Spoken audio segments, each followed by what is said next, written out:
अस्सलामुअलैकुम, मैं हूं मोहम्मद हारिस। आप देख रहे हैं मेरा यूट्यूब चैनल GPS न्यू बुकनवाल। आज की इस वीडियो में हम रिव्यू करेंगे ईस्ट मॉड्यूल 3 के यूनिट नंबर 4 का, और हम ये जानेंगे कि हमने यूनिट नंबर 4 में कौन सी बातें सीखी।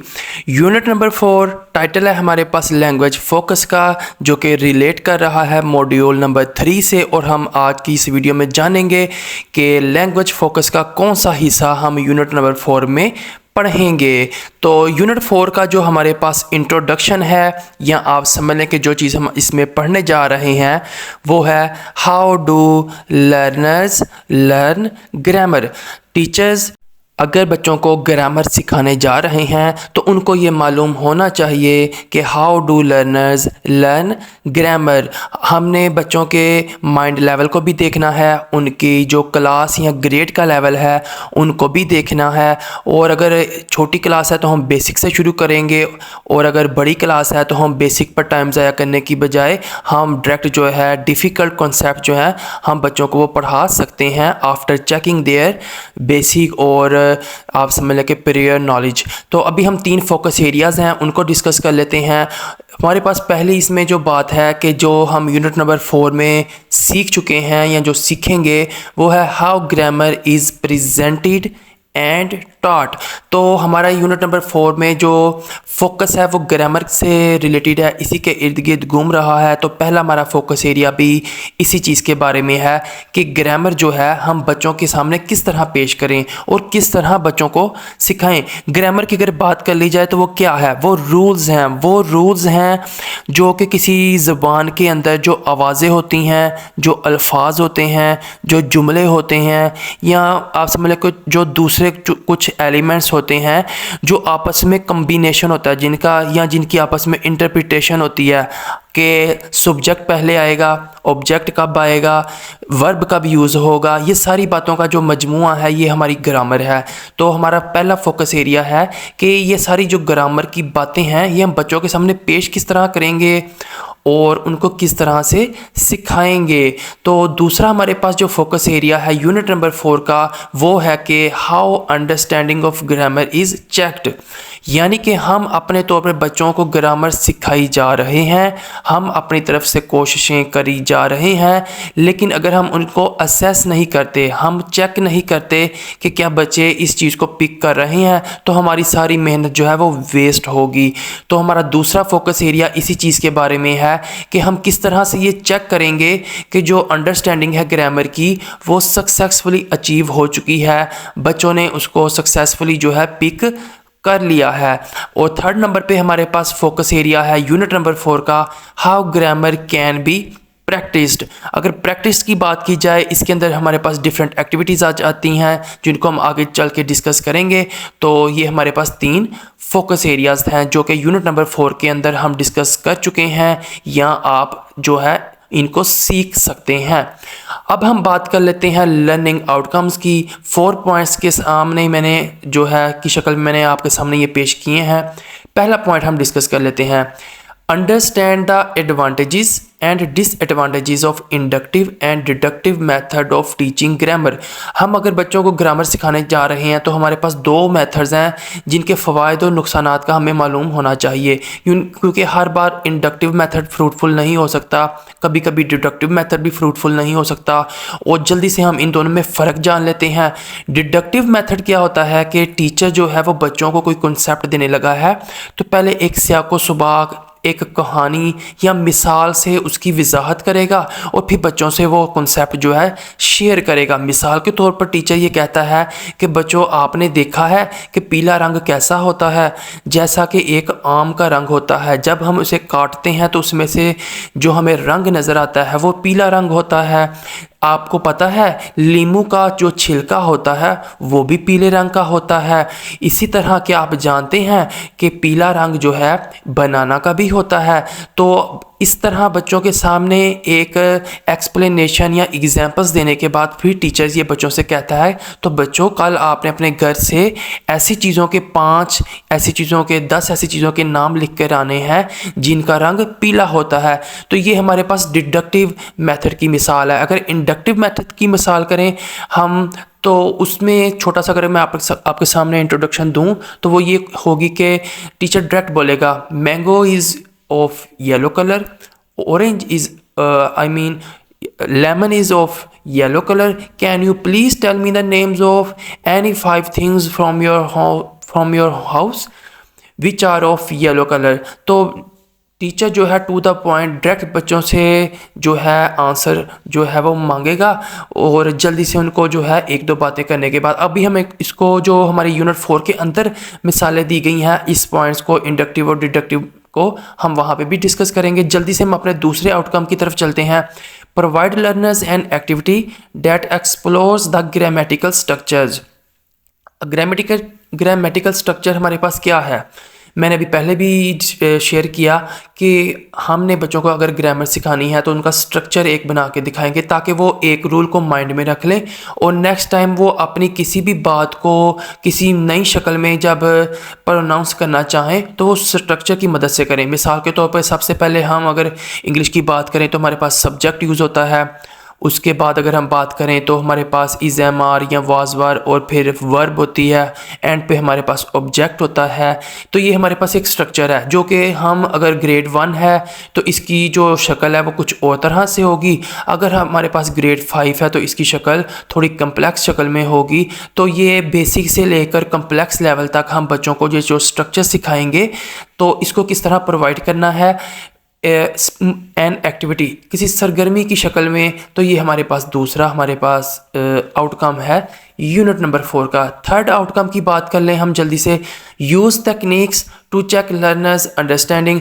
तो अगर हम जितना मर्जी बच्चों को अच्छे वे में पढ़ा लें, अगर हम उनको चेक नहीं करेंगे, उनको असेस नहीं करेंगे तो हमें कैसे पता चलेगा उनको किस पॉइंट पे मुश्किल पेश आ रही है समझने में, सीखने में, और क्या हमारी मेहनत जारी रखना फ्रूटफुल है या नहीं। हमें अपना जो मेथड है या जो एक्टिविटी है उसको किसी नई एक्टिविटी के साथ रिप्लेस करना चाहिए या कंटिन्यू रखना चाहिए। ये सारी बातों का हमें पता चलता है अगर हम जो है परफेक्टली जो है सक्सेसफुली ऐसी तकनीक्स को अप्लाई करें जिनसे हमें पता चल जाए कि जो लर्नर्स की अंडरस्टैंडिंग है वो किस लेवल तक हो रही है। तो ये हमारा थर्ड आउटकम है जो कि हमें बताएगा इस यूनिट नंबर 4 को कंप्लीट करने के बाद। तो हमारे पास लास्ट आउटकम है guide learners through controlled and free practice of grammar structure.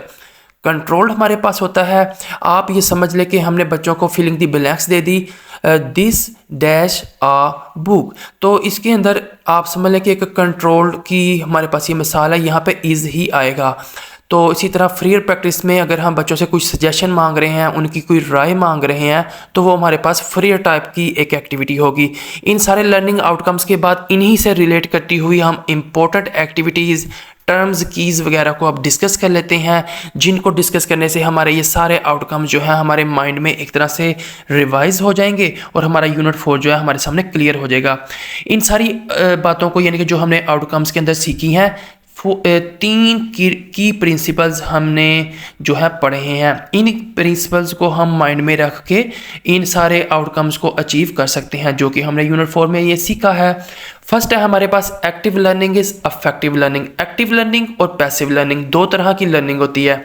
Active learning वो होती है जिसमें हम अपनी बात मुकम्मल करने के बाद बच्चों से भी कहते हैं कि वो भी अपना हिस्सा डालें, उनको क्या चीज़ समझ आई है, उनके पास कोई माइंड में क्वेश्चन है, तो बच्चे और टीचर दोनों एक्टिवली जो है उस लर्निंग के अंदर इन्वॉल्व होते हैं। और जबकि हमारे पास जो पैसिव लर्निंग है उसमें आप समझ लें कि information is verbally pass to students and they are in no way actively involve. मतलब कि आप समझ लें कि वर्बली जो टीचर है वो अब जो इन्फॉर्मेशन है, जो कंसेप्ट है बच्चों को जो है वो प्रोवाइड करता रहता है और कोई ऐसी आप उम्मीद नहीं रख सकते कि बच्चे भी उस अमल में इन्वॉल्व हों। तो जो है इस तरह से एक जो टीचर है उसके लिए जानना नामुमकिन या मुश्किल हो जाता है कि उसने जो कॉन्सेप्ट बच्चों को सिखाया है वो उनको क्या 100% क्लियर हो चुका है, उनको उसकी समझ भी आई है या नहीं। तो एक्टिव लर्निंग जो है सबसे ज़्यादा इफेक्टिव लर्निंग है हमारे जो अभी हमने लर्निंग आउटकम्स पढ़े हैं उनको अचीव करने में। पैसिव लर्निंग जो है वो हमें इन आउटकम्स को अचीव करने में जो है हर्डल पेश कर सकती है, मतलब मुश्किल में डाल सकती है। जल्दी से हमारा दूसरा की प्रिंसिपल है उसकी तरफ देख लेते हैं। Checking of understanding requires consideration and planning. अब हमने अगर बच्चों की अंडरस्टैंडिंग को चेक करना है तो इसके लिए दो चीज़ें हमें जो है रिक्वायर होंगी। एक तो कंसीडरेशन हमारी क्या है कि हम कितने मुखलिस हैं, हमारी तवज्जो कितनी है कि जब हम बच्चों को चेक करने लगे हैं अगर हमारी तवज्जो ही नहीं होगी चेक करने में तो इसका मतलब है हमें पता ही नहीं चलेगा कि हमने बच्चों को ठीक तरह से चेक कर लिया है, उनको कितनी समझ आई। तो सबसे पहले तो हमारी कंसीडरेशन होनी चाहिए उसमें। और दूसरा हमारे पास प्लानिंग। मनसूबाबंदी के बगैर आप अगर विदाउट प्लानिंग बच्चों को चेक करने लगे हैं तो भी हमारा जो चेकिंग का प्रोसेस है वो आप समझ लें कि फ़ेल हो सकता है या उतने बेहतर नताइज नहीं दे सकता जो कि हम एक्सपेक्ट कर सकते हैं। थर्ड पॉइंट है हमारे पास, when learners understand a new grammar point they should be given opportunities to practice it। तो जब आप लर्नर्स को जो है एक नया ग्रामर का पॉइंट समझाने लगे हैं तो उनको हमें एक मौका लाजमी देना चाहिए कि वो इसकी प्रैक्टिस करें, चाहे वो कोई ग्रामेटिकल रूल हो, कोई प्रेजेंट पास्ट परफेक्ट का टेंस हो, फ्यूचर का टेंस हो, कोई भी ऐसी बात हो तो उनको एक बार मौका दें उससे रेलेवेंट किसी एक्टिविटी की शक्ल में कि वो उसको एक बार प्रैक्टिस खुद लाजमी करें। और इसके बाद हमारे पास है the first practice activities should be control leading to open ended practice later. यानी कि सबसे पहले तो वो कंट्रोल एक्टिविटीज़ होनी चाहिए, MCQs की शेप में हो सकती हैं, फिलिंग दी ब्लैंक्स की शेप में हो सकती हैं या ऐसे रिस्पॉन्सेस की शक्ल में हो सकती हैं जिनका आप समझ लें कि लिमिटेड रिस्पॉन्स होगा। अगर बच्चे वही रिस्पॉन्स देंगे तो आंसर करेक्ट है, अगर वो अपनी राय देंगे तो आंसर करेक्ट नहीं होगा। तो ओपन एंडेड में जो है बच्चे अपनी राय भी दे सकते हैं, यानी कि कंट्रोल से शुरू करके हम ओपन एंडेड पर ख़त्म कर सकते हैं। ये वो प्रिंसिपल्स हैं जिनकी मदद से जो है हम अपने आउटकम्स को अचीव कर सकते हैं। अब हम अपनी जल्दी से फर्स्ट PDF की तरफ मूव करते हैं जो कि इम्पोर्टेंट है जिसको डिस्कस करना। अभी हमने शुरू में बात की थी इंडक्टिव और डिडक्टिव मेथड की, उसी से रिलेटेड हमारी ये PDF है। इसमें हम ये पढ़ रहे हैं कि maroon is a colour, it's dark brownish, ठीक है, और ये डार्क ब्राउनिश कलर है और आगे इसमें रेड का लफ्ज़ भी यूज़ हुआ है। Right a sentence in your book about something in your home which is maroon. आप देख सकते हैं कि टीचर कह रहा है कि मैरून का रंग जो है डार्क ब्राउनिश रेड होता है, यानी कि टीचर ने एक्सप्लेन कर दिया। और फिर वो पूछ रहा है कि बच्चों आप अपने घर से मैरून कलर की चीज़ों के नाम बता सकते हैं। तो ये हमारे पास डिडक्टिव मेथड की मिसाल है। तो डिडक्टिव मेथड के बाद नीचे हमारे पास लिखा हुआ है Akram says his bag is maroon, look at the picture, what does maroon mean. अब टीचर ने बच्चों को मैरून का नहीं बताया कि वो रंग है या क्या चीज़ है। टीचर ने एक बात कही Akram says his bag is maroon, और फिर बच्चों से पूछ लिया कि भी बताएं मैरून क्या चीज़ होती है। तो ये इंडक्टिव मेथड की मिसाल है। तो ये हमें इंडक्टिव और डिडक्टिव में फ़र्क पता चल गया। आगे हमारे पास एक बात हुई है, read the text again, underline the word she and circle the word her, when do we use she and when do we use her। अगर आप इसमें थोड़ा सा गौर करें, टीचर नहीं बता रहा कि she और her क्या चीज़ है, बल्कि डायरेक्ट बच्चों से पूछ रहा है एक छोटी सी बात करके कि जहाँ जहाँ पे she आ रहा है आप अंडरलाइन कर दें और जहाँ जहाँ पे हर आ रहा है आप एक दायरा बना दें और जल्दी से जो है ये सवाल को आप हल कर दें। तो टीचर ने कोई एक्सप्लेनेशन नहीं की। ये हमारे पास इंडक्टिव मेथड की मिसाल है। इसी तरह आगे हमारे पास जो पैराग्राफ है उसमें लिखा है when we use she to refer to the subject of a sentence and her to refer to the object of a sentence, write a paragraph about your grandmother using subject and object pronouns correctly। अब आप note करें, teacher ने बता दिया है कि जब हम किसी सब्जेक्ट की जगह पे हम किसी को रेफ़र कर रहे हैं तो हम शी जो है यूज़ करते हैं, और हर जो है हम कब यूज़ करते हैं जब हम किसी जुमले के अंदर किसी ऑब्जेक्ट को रेफ़र कर रहे हो, किसी ऑब्जेक्ट की निशानदही कर रहे हो, मतलब किसी सब्जेक्ट की निशानदही कर रहे हैं तो शी तब इस्तेमाल होता है जानदार। यानी कि अगर किसी हम ऑब्जेक्ट की निशानदही कर रहे हैं तो तब हम हर का इस्तेमाल करते हैं। टीचर ने ये सारी बातें खोल के बच्चों के सामने पेश कर दी हैं। तो फिर वो टीचर बच्चों से कह रहा है कि आप एक पैराग्राफ लिखें अपनी ग्रैंडमदर के बारे में जिसके अंदर आप सब्जेक्ट और ऑब्जेक्ट का जो है ना करेक्टली जो है इस्तेमाल करें। तो ये हमारे पास डिडक्टिव मेथड की मिसाल थी। तो अगली हमारे पास पीडीएफ फाइल जो है उसके अंदर हमारे पास जो बताया गया है कि पोजीशंस और डायरेक्शंस के अंदर क्या चीज़ का फ़र्क होता है। तो हम ये फ़र्क जान लेते हैं। हमारे पास 6 लाइनें हैं। The birds are flying in the air, तो इन जो है हमारे पास एक पोजीशन को शो कर रहा है। The rabbit is sitting under the tree, ये हमारे पास डायरेक्शन को शो कर रहा है। तो the girl is zip lining above the pond, ये भी हमारे पास डायरेक्शन को शो कर रहा है। The boy is standing in front of the pond, तो ये हमारे पास पोजीशन को शो कर रहा है। The frog is sitting on a lotus leaf, ये भी हमारे पास पोजीशन को शो कर रहा है। और the sun is between the clouds, ये हमारे पास डायरेक्शन को शो कर रहा है। तो ये एक एक्टिविटी थी जिसमें हम पोजीशंस और डायरेक्शंस का बच्चों को सिखाएंगे, जो कि ग्रामर से रिलेट करता है। यानी कि अगर आप ग्रामर का यूज़ कर रहे हैं तो हमें डायरेक्शंस और पोजीशन के दरमियान फ़र्क भी मालूम होना चाहिए। आप इस पीडीएफ फाइल को, वीडियो को पास करके जो है रीड कर सकते हैं। अदरवाइज़ ये प्राइमरी सेक्शन के जितनी जो बुक्स हैं उसके अंदर अवेलेबल है। बच्चों को पढ़ाते हुए आपने इसको ऑलरेडी जो है रीड किया होगा। तो जल्दी से हम अपनी नेक्स्ट पीडीएफ फाइल या टर्म की तरफ मूव करते हैं और देखते हैं कि हमारे पास अगली इम्पोर्टेंट टर्म कौन सी है, या पीडीएफ या एक्टिविटी। तो नेक्स्ट हमारे पास जो टर्म है जिसको मैंने डिस्कस करना ज़रूरी समझा वो है इनफ्लेक्शनल एंडिंग। तो इनफ्लेक्शनल एंडिंग क्या होती है? ये एक ऐसा लेटर होता है या लेटर्स का एक ग्रुप होता है जो कि हम किसी लफ्ज़ के आखिर पर लगाते हैं इसकी फॉर्म, इसकी शक्ल को चेंज करने के लिए। तो हमारे पास यहाँ पर कुछ मिसालें हैं। अभी हम इसको एंड पर ये भी देखेंगे कि ये हमने जो पेज के ऊपर जो चीज़ देखी है ये डिडक्टिव मेथड है या इंडक्टिव मेथड है। आप इसको इस दौरान अपने माइंड में रखें और एंड पे मैं आपको ये बताऊँगा। Lubna and her classmates were very excited about doctor Haroon's visit, ये जो है 5वीं जमात की किताब से पेज लिया गया है। इसमें एक्साइट के आखिर पे ईडी लगाया गया है। ये हमारे पास इन जो फ्लैक्शनल एंडिंग है।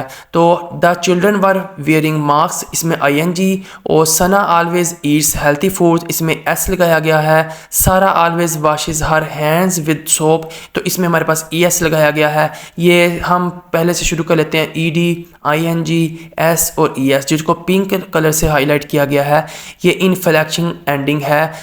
और नीचे इसी से रिलेटेड हमारे पास एक क्वेश्चन है, make 3 words with the given inflectional endings in your notebook. तो हमारे पास एस है, ई एस है, आई एन जी है, ई डी है। मिसाल के तौर पर एस हम कह सकते हैं ड्रिंक्स, ई एस हम कह सकते हैं कि आप समझ लें विशेज़, ठीक है। आई एन जी हम कह सकते हैं प्लेइंग, ई डी हम कह सकते हैं चेक्ड। आप अपने तौर पर इसको जो है कुछ भी कह सकते हैं, लेकिन मैं आपको जो बात बताना चाह रहा था कि ये हमारे पास एक इंडक्टिव मेथड की मिसाल है। अभी हमने पीछे एक सवाल किया था जिसमें शी और हर को वो कह रहा था कि अंडरलाइन और सर्कल बनाएं, तो उसमें टीचर ने कुछ भी चीज़ एक्सप्लेन नहीं की थी। तो ये हमारे पास एक इंडक्टिव मेथड की मिसाल है। तो हम अब जल्दी से अपनी नेक्स्ट एक्टिविटी की तरफ मूव करते हैं। नेक्स्ट है हमारे पास a personal pronoun is a pronoun that refers back to the subject of the same sentence, it ends in self और सेल्फ। तो इसमें जो हम चीज़ सीखेंगे वो है पर्सनल प्रोनाउन किसको कहते हैं। तो ये एक ऐसा प्रोनाउन होता है जो किसी जुमले के अंदर, उसी जुमले का अंदर जो सब्जेक्ट इस्तेमाल हो रहा होता है उसी को जो है वो रेफ़र करता है। मिसाल के तौर पर हम पढ़ते हैं तो फिर हमें समझ आ जाएगी। तो पहला सेंटेंस हमें जो जहाँ पे दिया गया है, the frog hurt itself while playing, मेंढक ने खेलते हुए अपने आप को ही ज़ख्मी कर लिया। तो इसमें जो अपने आप का लफ्ज़ है जो कि मेंढक को रेफ़र कर रहा है, तो ये जो इटसेल्फ ये एक प्रोनाउन है और इस प्रोनाउन को हम पर्सनल प्रोनाउन बोलेंगे। तो फ्रॉग हमारे पास नाउन था, नाउन की जगह पे जो लफ्ज़ इस्तेमाल हुआ वो इटसेल्फ था जिसको हम प्रोनाउन कहते हैं। लेकिन ये प्रोनाउन जो है अपने ही उसी फ्रॉग के बारे में यूज़ हो रहा है, तो इसको हम पर्सनल प्रोनाउन बोलेंगे। यही चीज़ हम वो जो हमें बताना चाह रहे हैं। इसी तरह सेकंड पॉइंट है हमारे पास, Ali introduced himself to his new neighbour. Ali जो है हमारे पास नाउन है, हिमसेल्फ हमारे पास अली की जगह पे इस्तेमाल हुआ है, इसको हम प्रोनाउन कहते हैं। लेकिन ये जो प्रोनाउन की किस्म है क्योंकि अली ही के बारे में उसी लाइन के अंदर इस्तेमाल हुई है, तो इसको हम पर्सनल प्रोनाउन कहते हैं। जल्दी से मैं बाकी सेंटेंसेस भी रीड कर लेता हूँ। God helps those who help themselves, तो देमसेल्व्स हमारे पास दोस्त की जगह पे यूज़ हुआ है, ये हमारे पास पर्सनल प्रोनाउन है। Sana about a dress for herself हमारे पास पर्सनल प्रोनाउन है जो कि सना की जगह पे यूज़ हुआ है। You should complete your assignment yourself हमारे पास यू की जगह पे इस्तेमाल हुआ है। We are enjoying ourselves हमारे पास वी की जगह पे इस्तेमाल हुआ है। I prepare lunch myself, तो माई सेल्फ का लफ्ज़ आई की जगह पे इस्तेमाल हुआ है। यहाँ पर आप ये कह लें कि इसको रेफ़र कर रहा है आई को। आई हमारे पास नाउन है, माई सेल्फ उसकी जगह पे यूज़ होने वाला प्रोनाउन है, और इस नाउन की किस्म को हम पर्सनल प्रोनाउन कहते हैं। तो ये वो ग्रामेटिकल आप समझ लें कि एलिमेंट्स हैं जो हम बच्चों को सिखाएंगे। अभी हमने पोजीशन सीखा, डायरेक्शन सीखा, अभी पीछे एक इन्फ्लेक्शनल एंडिंग का कॉन्सेप्ट सीखा। तो ये सारे एलिमेंट्स हैं जो कि ग्रामर को कंप्लीट करते हैं, जिनको एक बार अगर सीख लिया जाए तो नेक्स्ट टाइम इंग्लिश स्पीकिंग के दौरान हमें जो है ये सारे कॉन्सेप्ट अपनी स्पीकिंग स्किल्स को बेहतर बनाने में मदद करते हैं। तो ये सारी बातें हैं जिनको डिस्कस करना ज़रूरी है, अहम है, हम ये बच्चों को सिखाते हैं। इसी वजह से ये एक्टिविटीज़ यहाँ छोटे छोटे पोर्शंस जो हैं स्टोरीज़ में शामिल किए गए हैं, जिनका ज़रूरी नहीं कि वो लेसन से रिलेट भी करें। तो आगे हमारे पास एक और इम्पोर्टेंट कॉन्सेप्ट है जिसको हम डिस्कस करेंगे, पोसेसिव प्रोनाउन। ये क्या चीज़ होती है? ये हमारे पास एक ऐसा प्रोनाउन होता है जो कि शो करता है हु और व्हाट ऑन समथिंग। मिसाल के तौर पे द पेंसिल्स आर माइन, यानी कि अब मैं कहता हूँ कि ये पेंसिलें मेरी हैं, तो पेंसिल ये जो माइन का लफ्ज़ यूज़ हुआ है ये ज़ाहिर कर रहा है कि पेंसिलें किस शख्स की हैं, तो ये मेरी हैं। इसी तरह आगे हमारे पास दीज आर योर्स, ये आपकी हैं। तो possessive pronouns her, mine, ours, theirs and yours, ये सारे लफ्ज़ जो हैं ये पोसेसिव प्रोनाउंस की कैटेगरी में आते हैं। हम मिसाल पढ़ते हैं फिर हमारे पास ये क्लियर हो जाएगी बात। The cap is mine, cap हमारे पास एक नाउन है, किसी शख्स चीज़ या जगह का नाम जो है वो नाउन होता है। तो कैप की जगह पे अब जो लफ्ज़ इस्तेमाल हुआ है कि ये किसकी प्रॉपर्टी है, ये टोपी है किसकी है, तो माइन यहाँ पे यूज़ हो रहा है। तो ये जो माइन है इसको हम पोसेसिव प्रोनाउन बोलेंगे। इसी तरह नीचे हमारे पास द कैप इज़ योर्स, ये टोपी आपकी है। तो ये जो लफ्ज़ आपकी है ये बता रहा है कि ये टोपी है किसकी, तो जवाब मिल गया। तो ये जो योर्स का लफ्ज़ है ये हमारे पास पोसेसिव प्रोनाउन है। This bag belongs to Hina, it is hers. अब ये हिना का लफ्ज़ जो है वो पोसेसिव प्रोनाउन नहीं होगा। हर्ज का जो लफ्ज़ है जो कि बता रहा है कि जो बस्ता है हिना का है, तो हर्ज जो लफ्ज़ है ये हमारे पास पोसेसिव प्रोनाउन है। दिस इज़ अलीज़ बुक, अब इस दिस इज़ अलीज़ बुक ये अली की किताब है। इट इज़ हिस, ये उसी की है। तो इसमें जो हिस का लफ्ज़ है ये हमारे पास आप समझ लें कि बोल्ड हुआ है, ये हमारे पास पोसेसिव प्रोनाउन है। ये कुछ अहम बातें थीं, कुछ आप समझ लें एक्टिविटीज़ थी, कुछ टर्म्स थी, कुछ एलिमेंट्स थे जो मिलके ग्रामर को कंप्लीट करते हैं। अभी चूँकि ये सारी बातें हम प्राइमरी लेवल के बच्चों के लिए सीख रहे हैं, तो ये छोटे छोटे पार्ट्स थे जिनको हमने यूनिट 4 में सीखा। मेरी कोशिश थी कि हम introduction, focus areas, learning outcomes और की प्रिंसिपल्स से लेकर के जितने इम्पोर्टेंट आइटम्स हैं, टर्म्स हैं, PDF फाइल्स हैं, उनको इस वीडियो में डिस्कस कर दूं। वीडियो आपको पसंद आई हो तो चैनल को सब्सक्राइब करना ना भूलिएगा, बेल आइकन पर टैप कर दीजिएगा, ये मेरे लिए एक छोटा सा रिवार्ड होगा। तो मैंने ज़्यादा से ज़्यादा कोशिश की कि हर इम्पोर्टेंट टॉपिक को, हर टर्म को जो है इस वीडियो में डिस्कस कर दूँ, लेकिन वीडियो की लेंथ जो है वो मुझे इजाज़त नहीं दे रही थी। ऑलरेडी वीडियो बहुत लंबी हो चुकी है। तो एंड पर यही बोलूँगा कि अगर आपको किसी चीज़ की समझ ना आई हो, कुछ कॉन्सेप्ट, कोई नई बात, कोई ऐसी बात जो आप पूछना चाहें, तो आप फ्रीली मुझे कमेंट सेक्शन के अंदर जो है कमेंट करके पूछ सकते हैं, मैं आपको आंसर करूंगा। तो अब तक के लिए इतना ही, चैनल को सब्सक्राइब कर दीजिएगा। मिलेंगे अगले किसी वीडियो में। मैं हूं मोहम्मद हारिस, अल्लाह हाफिज़।